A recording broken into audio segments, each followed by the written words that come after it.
वाह, क्या बना के लेके आए हो? ये चित्र बनाए किसी भाई ने आपके चेहरे पर। ये कौन सा चित्र बनाया? बोला ब्रह्मा बाबा ही सब कुछ है करके।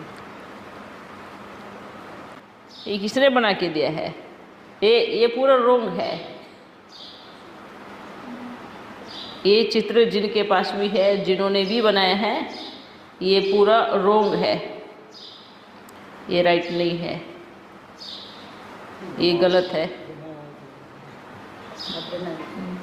क्या बोलते हैं कि ब्रह्मा बाबा ये शंकर है, वो भी फिर उनको ज्ञान समझ में नहीं आया है। ऐसा नहीं होना चाहिए। और इस चित्र से बनाते हैं तो इससे बच्चों के मन में संकल्प व्यर्थ चलता है। ऐसे से चित्र नहीं बनाना चाहिए। बोला सब कुछ बाबा ही है, ब्रह्मा बाबा ही है। अच्छा, वो निरंकारी है ना, इसलिए कुछ नहीं बोलता है। मतलब सब कुछ ब्रह्मा बाबा ही है और शिव बाबा भी ब्रह्मा बाबा ही है, शंकर भी ब्रह्मा बाबा ही है। ये किसका विचार सागर मंथन है? ये चित्र बनाकर भेजकर और ये चीज़ें फैलाकर गलत संदेश नहीं बने, गलत मैसेंजर नहीं बने। हाँ, क्या नहीं बनना है? ये गलत मैसेंजर नहीं बने। और क्या बोलते हैं, ब्रह्मा बाबा निरंकारी है, तो निरंकारी है ना, तो मतलब ऐसे नहीं बोलेगा कि मैं शिव हूँ। निरंकारी है पर मैं शिव हूँ, ये तो बहुत बड़ी मूर्खता है। ये तो बुद्धू की निशानी है। वो तो सन्यासी जैसे शिव होगा। हाँ, शिव ये थोड़ी होता है। ये उल्टा विचार सागर मंथन उल्टा लटकाएगा। अब याद रखना, ये चाहे किसी का भी हो, जिसका भी ये विचार सागर, तो बाप को भी मालूम है किसका है, पर नाम इसलिए नहीं लेंगे क्योंकि बाप नहीं चाहते कि किसी भी बच्चे के प्रति दूसरे बच्चों की, अन्य बच्चों की दृष्टि खराब हो और उनके प्रति किसी के मन में ऐसी भावना आए। पर ये जो चित्र है ये बिल्कुल रोंग है। ये चित्र अपने को चाहिए ही नहीं। किस बात को लेकर बोलते हैं ब्रह्मा ही शिव है, शिव ही ब्रह्मा है? तो अगर ब्रह्मा ही शिव है तो श्री कृष्ण फिर उसके 84 संपूर्ण जन्मों की कहानी क्या है? तो फिर इस सृष्टि का डायरेक्टर कौन है? कौन है? हाँ, कौन है बताओ? कौन? शिव बाबा है ना। ये अगर इतना ज्ञान नहीं है तो भक्ति मार्ग की किताब उठा करके पढ़ो, उसमें ही थोड़ी अकल दी हुई है। बाप के आने के बाद भी, बाप का नहीं सुनने के बाद भी अपना उल्टा विचार सागर मंथन दे करके दूसरे बच्चों को नेगेटिव करते हैं, दूसरे बच्चों को गलत ज्ञान देते हैं, गलत मैसेज देते हैं। तो इसका कई गुना पाप कर्म चढ़ता है और उन पर भी पाप कर्म चढ़ता है जो ऐसे विचार सागर मंथन के शिकार बनते हैं। इसका मतलब ये है कि आप बाप की वाणी नहीं सुनते हो, जो इससे प्रभावित होते हैं। इसका मतलब ये है कि आपको शिव बाबा पे निश्चय नहीं है, जो इन सब बातों से प्रभावित होते हैं। इसका मतलब ये है कि आपने बाप को समझा ही नहीं है। अभी आप ना समझ हो, अभी बहुत ना समझो, अभी बहुत समझने की आवश्यकता है, बहुत ज्ञान को धारण करने की आवश्यकता है। अभी आपको अपने आप को सुधारने की आवश्यकता है। ये सब चीज़ें, उल्टी चीज़ें फैलाना, उल्टी चीज़ें करना, उल्टा विचार सागर मंथन करके एक दो की बुद्धि को खराब करना, ये एकदम रोंग है। आज दिल से नहीं, क्यों है अपन शिव बाबा, कैसे कह सकते हैं इस चीज़ को अपन शिव बाबा है? बाप समान बन सकते हो पर बाप नहीं बन सकते। आप अपने बच्चे के बाप हो ना, पर आपका बच्चा आपका बाप बनेगा? नहीं बनेगा। पुत्र पिता अलग है, ये भेद कैसे समझ में नहीं आता? पिता से पुत्र की पैदाइश होती है या पुत्र अपने आप को ही पैदा कर लिया? हाँ, मैं आ गया, ना कोई मेरे माँ बाप है, ना कोई मेरे भाई बहन, ना मेरे कुछ है। इस सृष्टि में ऐसा हो, जो इस सृष्टि में जन्म लेता है, याद रखना, जो इस संसार में जन्म लेता है वो कभी शिव कभी नहीं हो सकता, क्योंकि शिव परमात्मा जन्म मरण से बहुत परे है। शिव का अर्थ है जिसका इस देह रूपी शव नहीं हो। शिव का ये अर्थ है। शिव का अर्थ सत्य है, ट्रुथ है। शिव का अर्थ सुंदर की उससे सुंदर कोई नहीं है, उससे सच्चा कोई नहीं है। हाँ? तो कौन कौन इस संसार में उनकी तुलना में खड़ा है? कौन खड़ा है बताओ? उनकी सबसे सृष्टि की पहली रचना अर्थात इस संसार से सूक्ष्म वतन की पहली रचना कभी नहीं बोल सकती कि मैं शिव हूँ। पहली रचना, सबसे पहला शरीर जो उन्होंने बनाया लाइट का ऊपर वाला, शंकर कभी नहीं बोल सकता। तो औरों की तो हिम्मत ही क्या बोलने की कि भाई मैं शिव हूँ, या फिर अपन अपने को कहे शिव है, या फिर आप किसी को कहे कि नहीं ये सब कुछ है, ये सब कुछ है। ये तुलना करना छोड़ दो। शिव का अर्थ सही समझो। जो शिव है कभी शव में पैदा नहीं होगा, कभी देहधारी का जन्म नहीं लेगा, प्रवेश कर सकता है। बाद अगर उसको ही कहोगे कि एक मनुष्य, एक साधारण मनुष्य, अर्थात आप कहोगे ब्रह्मा ही शिव है, शिव ही ब्रह्मा है, ये गलत गलत और गलत संदेश है। समझ में आया? क्या समझते हो?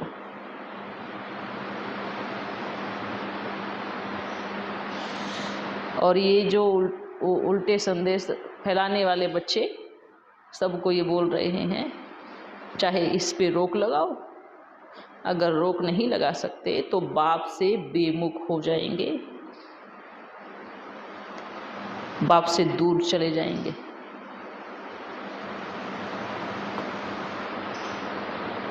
और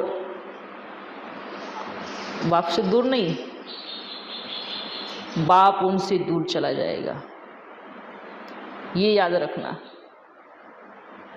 जो वातावरण को खराब करते हैं, जो गलत मैसेज पास करते हैं, बाप उनसे दूर चला जाएगा, आपको दूर नहीं करेगा।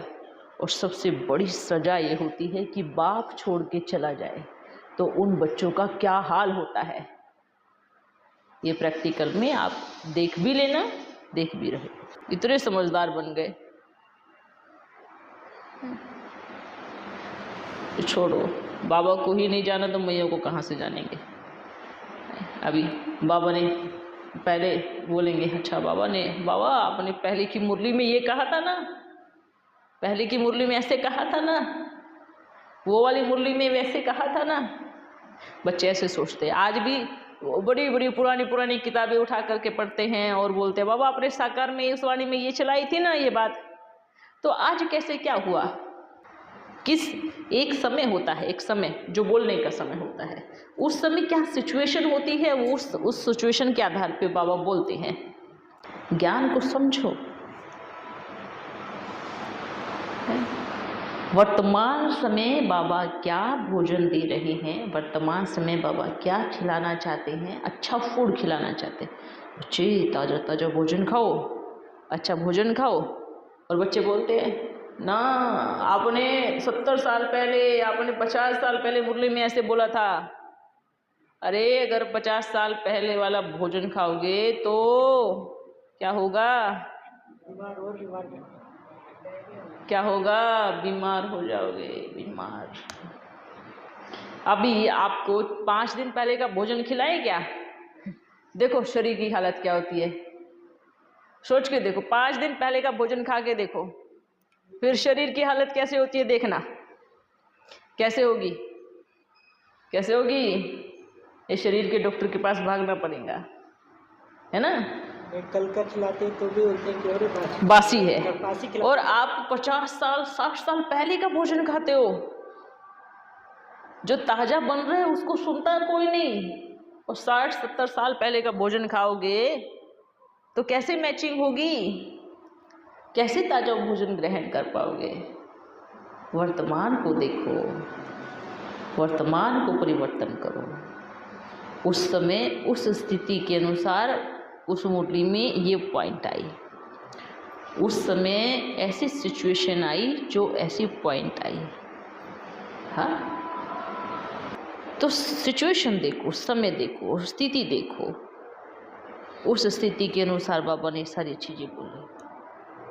ठीक है, इसलिए अगर कोई आपको कहे कि पुरानी मुरली में बाबा ने ये कहा था, उसको सिर्फ एक जवाब देना, क्या?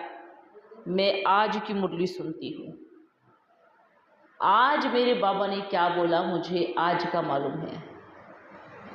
पहले मेरे बाबा ने क्या बोला वो आप पढ़ो और आप सुनो, मैं वो सुनूंगी जो मुझे आज बोला गया है, जो मुझे अब बोला गया है, जो मुझे आज शिक्षा मिली है।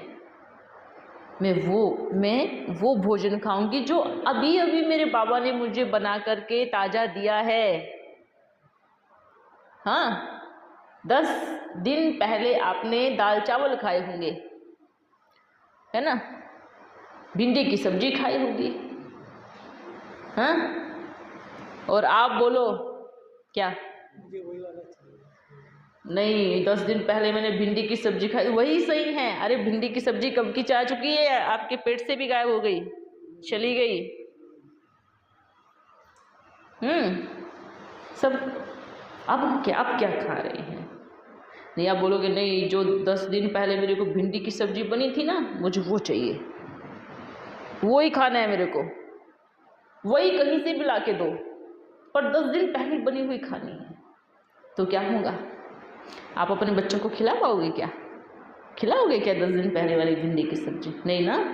तो अपना बाबा कैसे खिला सकता है? कैसे खिलाएगा बताओ? क्यों नहीं खिला सकता? क्योंकि बाप को मालूम है कि ये खाएगा तो ये बीमार हो जाएगा। इसलिए बाबा रोज नया भोजन देते हैं, उसको खाओ, है ना। पुराना खिला करके पेट को खराब मत करो, मन को खराब मत करो। अच्छी बातें बाहर सुनाओ, अच्छी चीज़ें आपके यज्ञ की। कौन सी चीज़ें? अगर हम एक दूसरे की कमी कमजोरी को बाहर सुनाएंगे ना, तो हम बाबा से प्रेम नहीं करते। ये चीज़ सोच लेना, क्योंकि फिर कमी कमजोरी तो आप में भी हो सकती है। तो फिर ये लेने का देना होता है। कैसे लेने का देना होता है मालूम है? जो दोगे वो लौट के आएगा, आज नहीं तो कल आएगा, और 1 गुना नहीं 100 गुना आएगा। अगर आप बाबा के बच्चों की या किसी की भी कमी कमजोरी देख करके बाहर पास करते हैं, तो अपने लिए भी तैयार रहना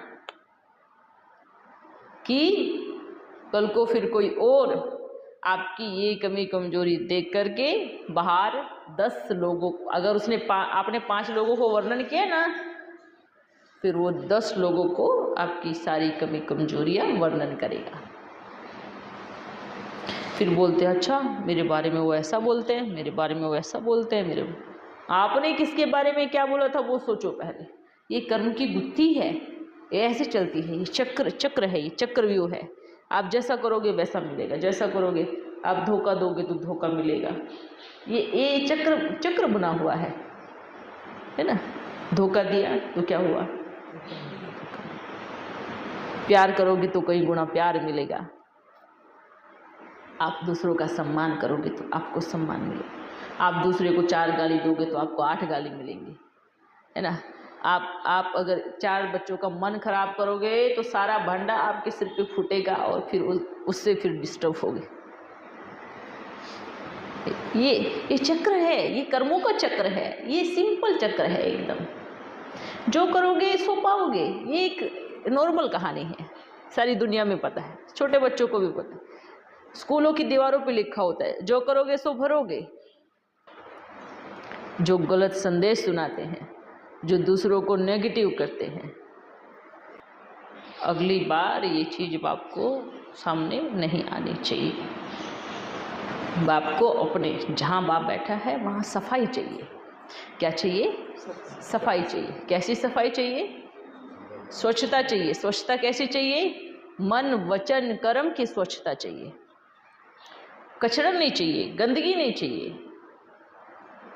गंदगी नहीं फैलाना, क्योंकि जहाँ बाप है वहाँ गंदगी नहीं चाहिए।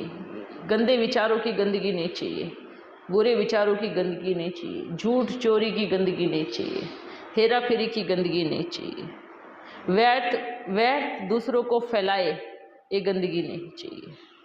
ये गंदगी बाप को बिल्कुल नहीं चाहिए। ये गंदगी है और गंदगी में बदबू मारता है, ठीक है। और बाप को इस बदबू से सख्त नफरत है। तो इससे अच्छा अपना पुरुषार्थ करो, बाप को याद करो, बाप की याद में ही रहो, तो गंदगी से बच जाएंगे। नहीं तो खुद भी गंदगी में हैं, 10 लोगों को और गंदगी में खींचेंगे, और 10 लोगों को गंदगी में खींचेंगे, ठीक है। तो ये नहीं फैलाओ, एकदम क्लीन चाहिए बाप को। बाबा आया है सबकी गंदगी साफ करने के लिए। तो बच्चों, बाप नहीं चाहता कि मेरे बच्चे गंदे मैले बन के, कुचैले बन के घूमें, देवाभिमान की मिट्टी लपेट के घूमें, देवाभिमान में लिपटे। जैसे कैसे एग्जाम्पल किसका देते हैं बताओ जरा, किसका देते हैं? गधे का। गधे का कैसे एग्जाम्पल देते हैं? उसको अच्छे से साफ करते हैं, नहलाते हैं, धुलाते हैं। उसका संस्कार है ना, जिनका संस्कार नहीं निकलता फिर क्या करते हैं वो? फिर जाकर के मिट्टी में लोटपोट होते हैं। उसमें उसको उसमें मजा आता है, हैं? तो इस मिट्टी से निकलो बाहर। ये सोचो कि बाबा मुझे साफ कर रहा है, बाबा मेरी मन को, मेरी काया को कंचन बना रहा है, मुझ आत्मा को हीरे जैसा बना रहा है, हीरे जैसा बना रहा है ना। क्या बच्चों, ओम नमो शिवाय। हाँ।